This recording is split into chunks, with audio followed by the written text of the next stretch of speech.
राजस्थान में तेजी से बढ़ रहे कोरोना के मामलों ने सरकार की चिंता बढ़ा दी थी, लेकिन गुरुवार का दिन थोड़ी राहत की खबर लेकर आया।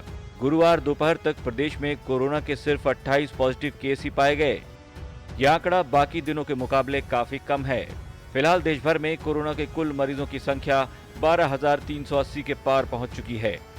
ऐसे में राजस्थान में कोरोना के पॉजिटिव केसों में आ रही कमी प्रदेश के लिए एक अच्छा संकेत है। सबसे खास बात यह है कि जब जयपुर में लगातार मरीजों की संख्या में इजाफा दर्ज किया जा रहा था, तब गुरुवार को जयपुर और रामगंज मोहल्ले में एक भी कोरोना का नया केस सामने नहीं आया। राजस्थान में अब तक कोरोना पॉजिटिव 14 मरीजों की मौत हो चुकी है। प्रदेश में जिलेवार अगर कोरोना के आंकड़ों को समझें तो जोधपुर में 11 पॉजिटिव केस,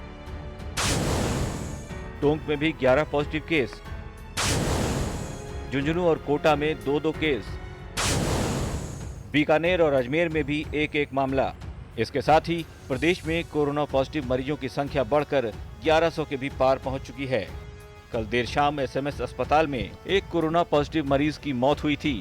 65 साल का बुजुर्ग कोरोना पॉजिटिव जयपुर के रामगंज मोहल्ले का ही रहने वाला था। राजधानी में कोरोना से मरने वालों की संख्या अब 6 तक पहुंच चुकी है। गुरुवार को स्वास्थ्य मंत्रालय की ओर से जारी किए गए आंकड़े और निर्देश, अब तक एक दिन में 183 लोग रिकवर हो चुके हैं।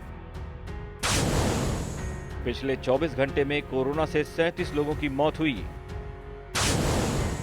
अब तक देश में कोरोना से 414 लोगों की मौत हुई। अब तक 235 जिलों में कोई भी कोरोना का केस सामने नहीं आया।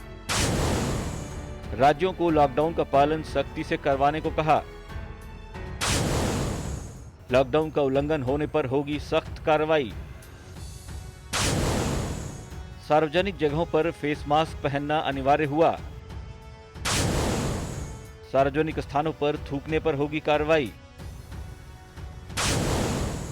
शराब, पान, गुटखा और तंबाकू की बिक्री पर सख्ती से रोक। निजी और सार्वजनिक स्थानों पर कर्मचारियों को आरोग्य सेतु ऐप का इस्तेमाल करने के निर्देश। सार्वजनिक स्थानों पर 5 से ज्यादा लोगों के जुटने पर भी रोक लगी। जहां कोरोना हॉटस्पॉट नहीं, वहां सशर्त थोड़ी छूट दी जाएगी। अब राजस्थान के ताजा हालात पर एक नजर डालते हैं। अब तक कुल 40,778 जांच के सैंपल लिए गए, जिनमें 33,739 लोगों की रिपोर्ट नेगेटिव आई, जबकि 5,936 लोगों की जांच रिपोर्ट अभी आनी बाकी है। प्रदेश में कुल कोरोना पॉजिटिव मरीजों की संख्या 1104 तक पहुंच गई। 164 कोरोना पॉजिटिव मरीजों की रिपोर्ट नेगेटिव आई। अब तक 82 कोरोना पॉजिटिव मरीज ठीक होकर अपने घर जा चुके हैं। जिस तरह से राजस्थान सरकार इस महामारी से निपटने के लिए जरूरी इंतजाम कर रही है, लोगों से लॉकडाउन का पालन करवा रही है, अगर सब कुछ ऐसे ही चलता रहा तो जल्द ही राजस्थान कोरोना के चंगुल से आजाद होगा। ब्यूरो रिपोर्ट, राजस्थान तक।